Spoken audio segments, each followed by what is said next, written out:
Welcome back this morning, you guys. This is Chris Lindsay with Go to Sleep Critter Control. We're out here, as you can see, right on the edge of one of my father-in-law's alfalfa fields. We got some sagebrush right here. We got Highway 40 right here. The Big G in Fruitland, Utah is right there. My house is right there. We have livestock in the field right there, and then bam, Zorro, aquí. We got us a good little red. Yeah, I looked out my window this morning, seen all my horses standing there staring, and realized I had me a little red. I got shock springs on here, but it still looks like he's got his little hand tore up pretty good. He kicked one of my beaver feet out of my set. You see, I got a tire set here. It's just, I'll take you over to this other one and show you what it is. It's real standard, real basic, but I got coyote tracks and fox tracks all through here I'm seeing. Something must not have wanted this, and this one, as you see, he's got a whole beaver up in there, you know. The other one just had a couple tails and a couple feet. So I'm gonna get this red right here dispatched, and I can see he's got his hand tore up a little bit, his paw. So I'm gonna have to change out this trap with a clean one. I brought one here anyway, so. Alrighty guys, have a good one. Okay guys, I decided to bring you back real quick before I remake the set. I get real frustrated with people when they show videos on YouTube of them catching stuff and not explaining what they did or why, okay? So what I got here is just your standard tire set. A lot of people would use the tire as a drag, but I need all my drag chains broke on the mountain, that way I can get my shit off the road and into the bushes. So what I'm gonna do, throw a little bit of peat moss down here, just because where I'm at, if there's a lot of moisture in your traps, they'll freeze up.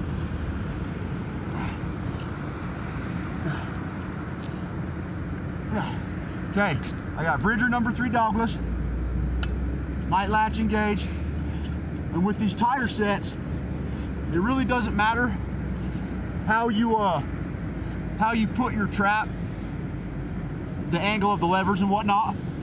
All that's really important is that it's bedded solid.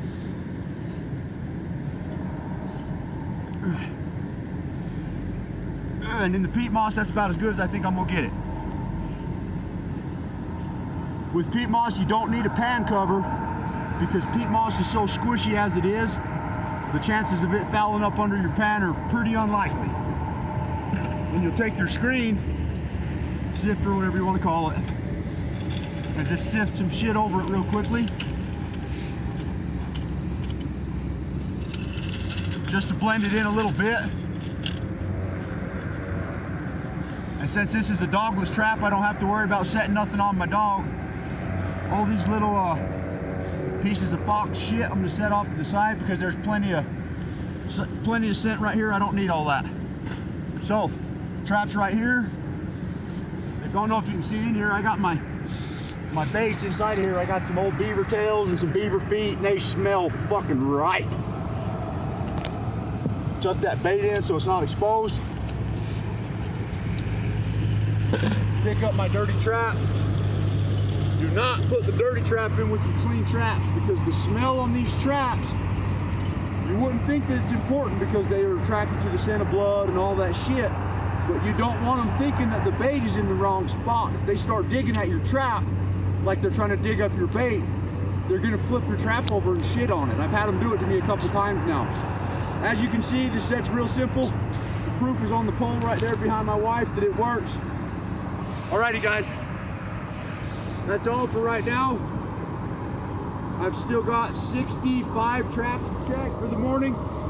As you can see, I can see this one out my front window, so I didn't even really got to check this. And alrighty guys, we'll get back with you further down the line. Okay guys, back again so soon, I know. We're up to a spot where a gang set the other day. I got a beaver snare right there. I don't know if you can see it too well on the camera. I had a beaver snare right here. My angle stick is down. I have another snare right here on all 3 of these slides that are good slides. I blocked this one in yesterday, and it looks like it's been gone through again. This snare's sitting a little bit high, and this ice is busted out, so it looks like something's been through here. So what I'm gonna do is just drop this down a little bit. Just like that. Now the snare sits perpendicular to the slide and not straight up and down. It's right in that right area. Okay, So we're gonna yank this here snare up out the water, see what we got. I'm trying to remember which cable this one's hooked to. I think this in here. Feels like we got a little weight down there. Oh, no way. You guys are gonna shit. When you see this, it's a stick on the end of there. I'll be right back. Okay, guys. I hope this don't get me in no trouble with no mythical creatures, but this looks like one of them fucking tree people from The Hobbit's kids. Goddamn beaten by a black belt beaver. Don't sue me, meat trapper. I obviously know I'm not on the Alabama black belt. I'm up Current Creek Canyon, but I still caught a stick here. Alrighty, guys, I'm gonna get this beaver snare remade, and hope that we don't catch no more twigs. You guys have a good one. Okay, guys, brought you back today. I showed you the red box a little while ago, and here we are on another one of my sets. It's just a real simple beaver run. There's a hut in there. I got a 330 right there. The run branches off. I got another 330 right there. And then where it goes back into this channel that goes up into the stick, and I had another 330 right here. And as you can see by that fur floating, that 330 landed. So let's get this here beaver pulled out and see how big he is, huh?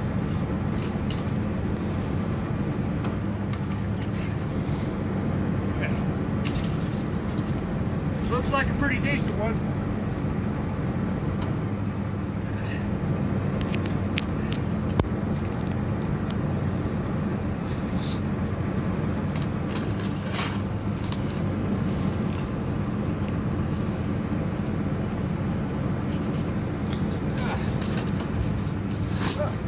Kind of a medium-sized beaver, probably about 30 pounds.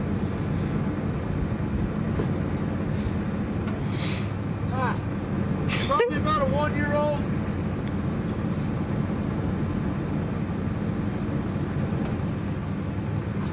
So we'll get this out of this trap. We'll bring you guys back here a little while later.